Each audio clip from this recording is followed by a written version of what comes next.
the poll said.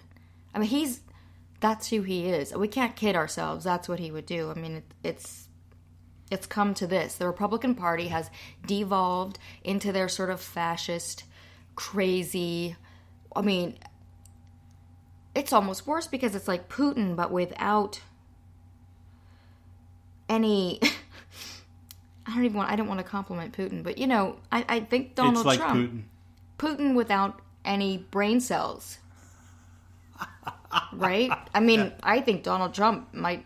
I mean, honestly, he doesn't have much going on.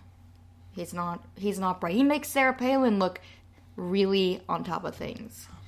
Yeah, so. I think this is the Romney-Trump fight that the media is celebrating over. I walked by one of our monitors here at Politica's World Headquarters earlier, and the CNN headline, you always laugh when I say Politica's World Headquarters. I am laughing. Yeah.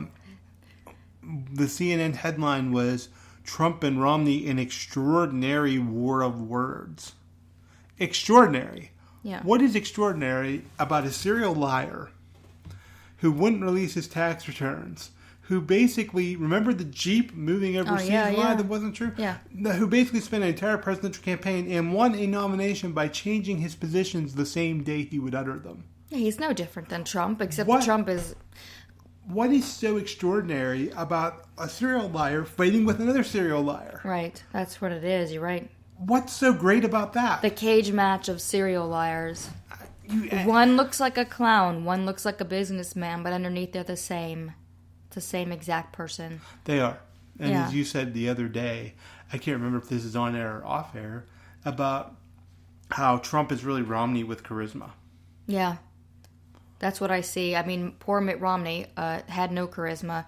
He really couldn't hold people's attention, except for that the only thing compelling about him was the sociopathic glare of his eyes and the weird smirk that he always, especially if people had just died, he would get this look like he was going to burst into laughter. It was very compelling, but not... The Benghazi smirk. The Benghazi smirk. It was compelling, but it wasn't attractive. It was repulsive. And... Donald Trump doesn't even repulse me on that level. He's just seems like the buffoon that, like your crazy uncle at Christmas or something that you want to lock in the basement and not let him come out in case he offends anybody. That's Donald Trump. And who wants that for a president? No one. But thanks, Republicans. I don't know what the next step is after you nominate Donald Trump to be your presidential candidate. If he loses, I don't know where they go next. I don't know. I'm shrugging. I have no idea. I mean, I just... The thing that kills me is we saw this coming for years, and the media has acted like nothing was happening. They've buried their heads. They're still doing it. False equivalencies. They're still doing it today. Well, both sides do it. Yeah, both sides do it. And, they both lie, and it's just... We're not gonna... We can't have a democracy when people aren't informed about what's really happening. And... If Donald Trump gets anywhere near even being the party nomination, this is on the media's back as far as I'm concerned. This is their fault. They didn't vet him. They've only just started now, but they're still so busy kissing his behind.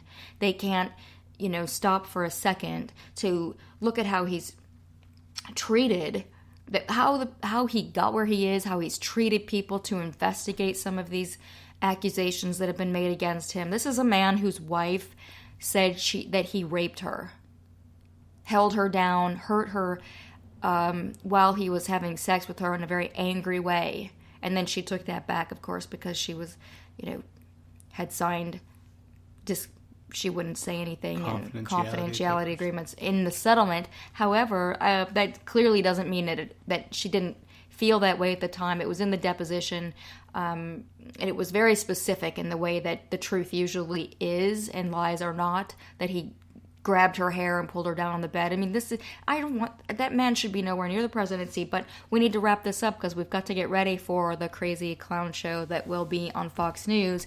And I'm really hoping that Megyn Kelly kneecaps Donald Trump just for my own amusement, just for me as a woman. Megyn Kelly might be the most effective assassin if they want to take out Trump at that debate tonight. She does kind of look, she has that look, too, that she could do it. I think Rubio's going to be divided on whether he should attack Cruz and get rid of Cruz or whether he should attack Trump.